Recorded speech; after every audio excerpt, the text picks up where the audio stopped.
Hi, this is Dave Michels from TalkingPointz Research, and I'm hosting a Cisco Live video today for UC Today. I've got three members from the Cisco collaboration team, Javed, Omar, and Aruna. Let's start off with you, Javed. Cisco has not been very vocal about its growth as some of the other providers. So tell us about the growth that Webex has experienced this year.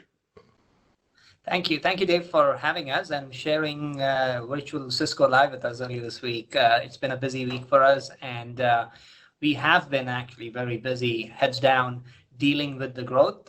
Maybe we should have spent more time talking about it, but I shared a lot of that earlier this week at the keynote.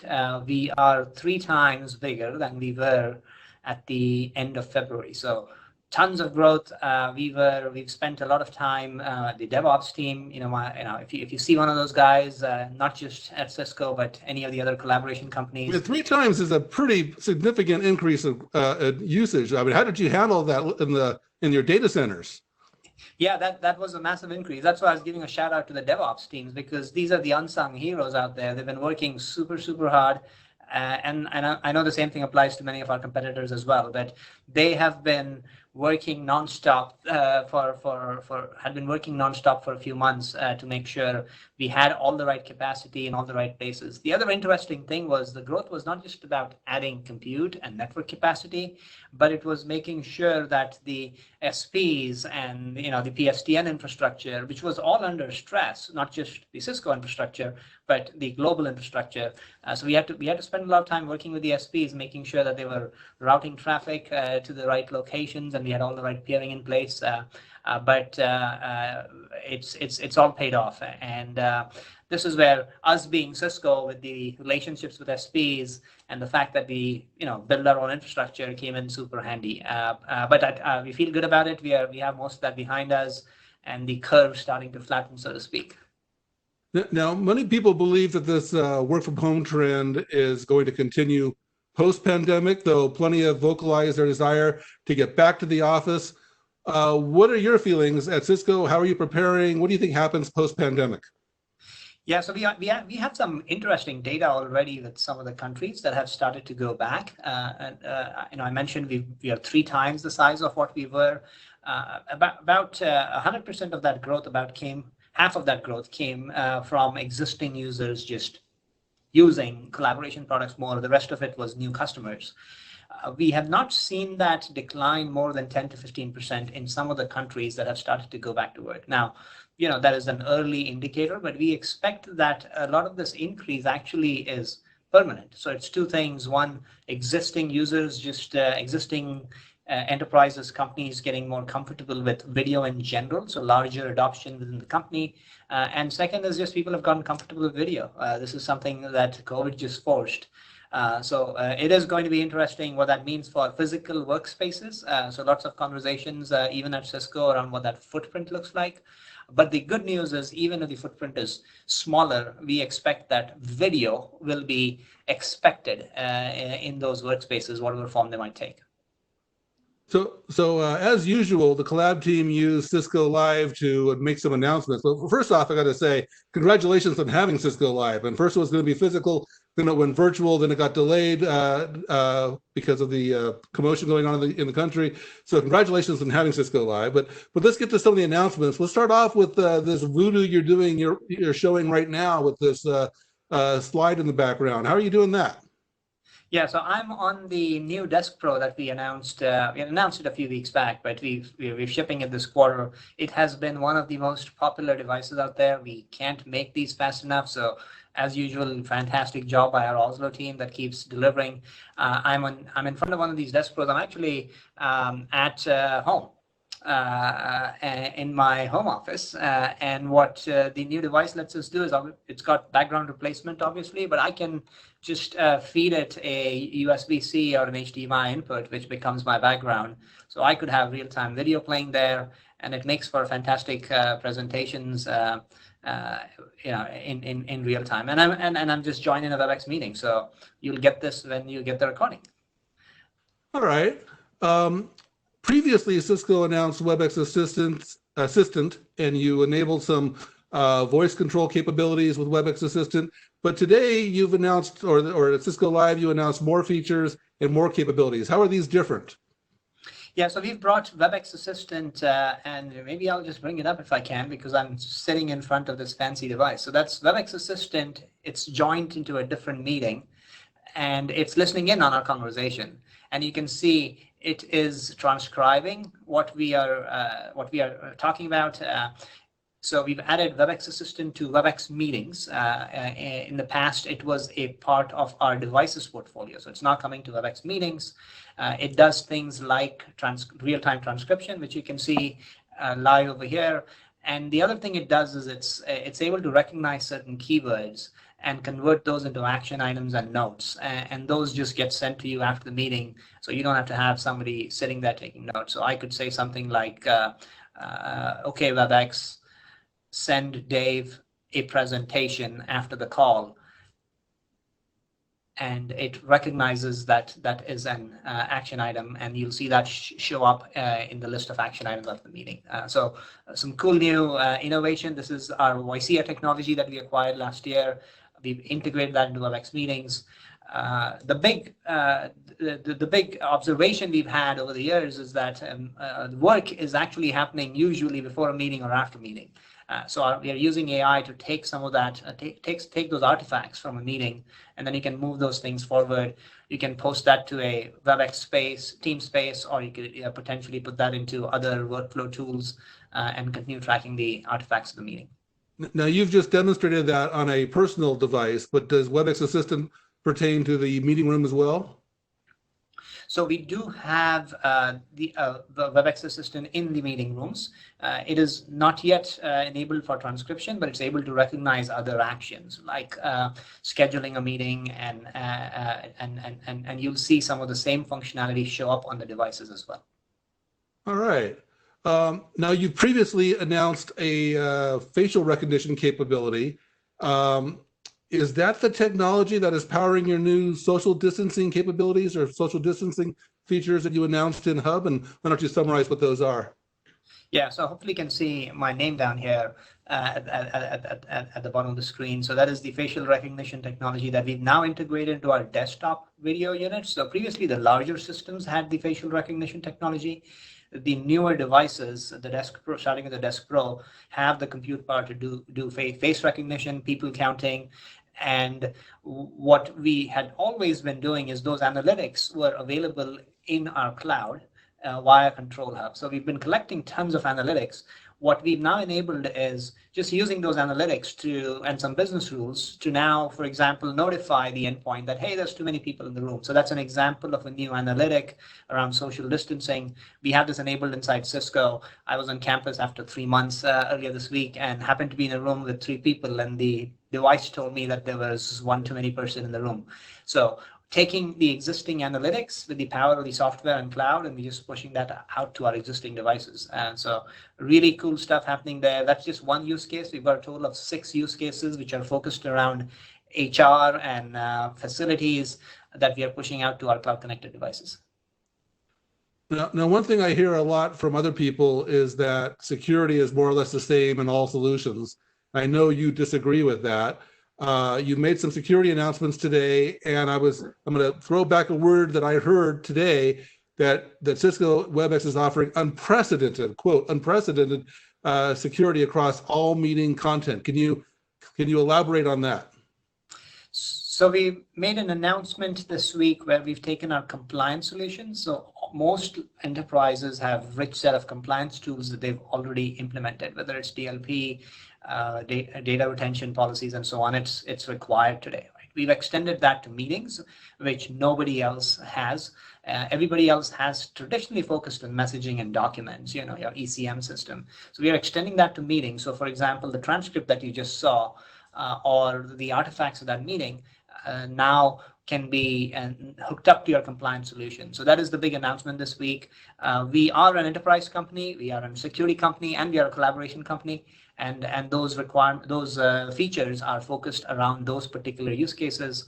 Increasingly more important as you see governments impose, their own set of rules for their local collaboration use cases. So continue to extend that, and that will continue to be an important differentiation versus the competition. All right. Well, thank you, Javed. You've had a big week. You got Cisco Live, you had the Cisco collaboration analyst track, and of course this video. So I think you've earned your keep this week. Omar, I want to ask you a little bit about contact center stuff. The pandemic has initiated a massive shift toward cloud in general, but specifically in contact centers of service. How has this affected Cisco and your team? Oh, it's just been an amazing wave after wave of activity where because people had to react to all these agents being at home, and then these different waves of the first wave was, hey, we have all these travel related issues we have to deal with because of lockdown. Okay, now we're all locked down. We have all these health related issues. So you have all these states and governments and healthcare organizations just taking on way too much volume. And so we had to like deploy all these new contact centers for them. And then there was a wave of people setting up economic hotlines to deal with issues around kind of relief and economics. And then there was a wave after the economic hotlines, which started talking about contact tracing.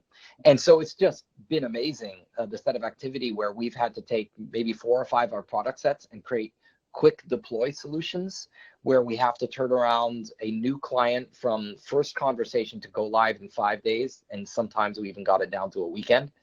I think that's going to change us for good. We probably had this in us and we just didn't know it.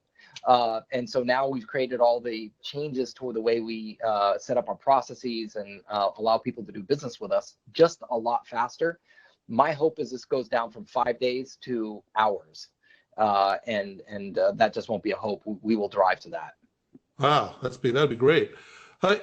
Maybe you can clarify something for me. A term I'm hearing people use a lot is flatten the curve or flattening the curve. And I'm hearing it from both health professionals, which I think most people understand, and I'm hearing it from contact center professionals. Can you shed some light on that one? Yep. And before I do, I think there's 2 aspects to flattening the curve. One is there's potentially some curve with some exponential that you don't want to go on control. And then there's a capacity issue. So in the case of COVID, it's how many people are going ill and then checking into a hospital and the hospital doesn't have the capacity or the ICUs. So in the contact center, what that is the spike in calls, and the capacity is the number of agents who can process a call without making you go through an unreasonable wait time. And so what really became popular over the last couple of months, and we've been talking about this for years, but people started adopting it in rapid succession, is the idea of a voice bot or a chat bot that could basically say, instead of you waiting on hold, the voice bot converses with you. And for some significant percentage of the volume, you're able to satisfy the query without ever speaking to a human. And then what that does is it brings the curve down so that what remains to go to a human is less than what the human capacity is. So that's what it means in contact center. It's just great to see. We saw one group, we haven't finished a case study and we will publish it, where they were processing over 100,000 calls a day. And they had nowhere near that capacity before, but the voice bot allowed them to do that. So we're going to start to see that roll through in all sorts of places where you see spikes. So we're really excited about that. And it's a very practical application of AI. Wow. Javed was previously showing me some of the new Webex Assistant capabilities, and it looked vaguely familiar to me. It looked a little bit like the Voicea technology that Cisco acquired previously. I know you're kind of familiar with that technology pretty closely, as a matter of fact. And so let me ask you, is there a place for that kind of technology in the contact center as well? Absolutely. But before we go there, I'm just really excited about seeing it in meetings because it means that people don't have to have multiple applications open. So you can just be in the meeting. And what you noticed about the magic of what Java did is even if you don't do a recording, you still get the closed captioning. And if you see something, he said that he was going to send you a presentation and me a box of chocolates, or at least he meant to say that, and you can click on that. It becomes an action item that stays in the memory. It's just a beautiful thing because it's integrated with meetings, and we're not going to stop there. So I'm of course excited about that. Contact Center has similar applications. You have an agent on the phone, they get closed captioning. But after the meeting, they typically spend 3 to 5 minutes per call doing a wrap up. And what that does is it reduces the amount of available people at that moment who can take chat interactions or calls, where the agent could, the AI could do that for you. So we're doing that. We're also doing some really cool things with Google. As much as I have all this pride over, you know, having been part of a very important AI project that's part of Cisco. We don't have a not invented here attitude. We do partner. We partnered with them, and we're going to be bringing both our solutions to market so that the end customer gets the best of everything. That's great. Hey, when we met back in, I guess it was January when we were still traveling, you were talking a lot about this concept of an API first contact center. Has the pandemic put that on hold, or where are you at with that? No, it's just becoming more and more important because I think we're used to a world where we have such a strong partner ecosystem at Cisco. Some of the strongest I've ever seen in any enterprise company. It's just a lot of loyal partners who do a lot of business with us. But you can get reliant on that in the sense that a customer will say, I want something, and a partner will jump up and say, okay, I'll customize that for you. But in this cloud world, people are starting to expect things in hours and days. And in order to make that to happen, you have to start giving APIs everywhere and not expect everything to be, you know, professional services driven. And that's where I'm really excited to see things in the collaboration world, particularly in the context that move to an API first approach, where sometimes it'll be available in our API before it shows up in our own UI. So that we put it on the API. We did that with AI this quarter. We released some capabilities in our API. And while our own internal team is now going to start embedding this in next quarter's UI, we have partners who are working at the same pace as us. They may beat us to market with some sort of, you know, gadget or UI control because we're giving them API access. So we're starting with AI. We want to do that with everything. I think it's going to be an API first world pretty fast. Oh, that's great. I'm really happy for you. And earlier today in the Analyst program, Javed presented the momentum the contact center team is getting, and that's great. I got to get to Aruna before we run out of time here, but so thank you, Omar. Aruna, I couldn't help but notice during Javed's keynote during Cisco Live, there were a lot of videos that I think probably had your fingerprints on them. Is that right? Is that accurate? Yes. So while our GMs like Javed and Omar and the team have been hard at work in terms of being able to support the community, and Webex has been there in helping various different verticals like healthcare, education, so on and so forth, my team has been hard at work in terms of being able to bring to market a global campaign, which has been deployed across 8 different markets, and everything was done sheltering in place. So all of those videos which you saw were all built using Webex while we were all sheltering in place. And so what we did was, we actually launched a very aggressive Q4 sales and marketing campaign, and we built this I saw some new videos on Twitter and YouTube just a few weeks ago. So it was kind of interesting to hear that there's a whole new campaign kind of behind this. Can you kind of describe what you're trying to message in that? Yes, so this whole campaign is to basically showcase all of what Webex actually stands for. We are the world's #1, the most modern, unified collaboration platform in the world. But when you think about the pandemic, you know, there were net new additional use cases which actually came to light. And what we actually saw was that Webex was there in order to help employees continue to work. Webex was there in order to help doctors continue to consult. Webex was there in order to help media continue to serve the community, and also teachers continuing to inspire their students. And so given that, that was the whole theme of the campaign. It's a bridge to possible campaign in terms of being able to enable all walks of the community across all different verticals. And this campaign was then activated, like I said, across multiple different markets. And this time around, we actually doubled down on the campaign, and we actually included even a television broadcast channel. And so this campaign, the advertisement which we actually built, the commercial, was activated on CNBC, CNN, ESPN. We also included a lot of on-demand broadcast channels like CBS Network, Roku, Samsung, so on and so forth. We also just here in the US, or is this a global campaign? Oh, it is a very much global campaign. And so we also have activated this campaign both on broadcast, print, digital, and social channels across US, Americas, EMEA, as well as APJC. We're really proud about this campaign because this whole campaign was put together while we were all sheltering in place, and we actually used our own technology in order to record all of the assets which were built during this campaign. Well, that's fantastic. I always look forward to Cisco Live.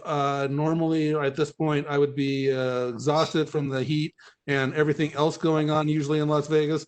So, the good comes with the bad, but I'm feeling pretty good right now at the end of the day here. So thank you all for joining me on this video, and I wish you the best of luck and keep the news coming.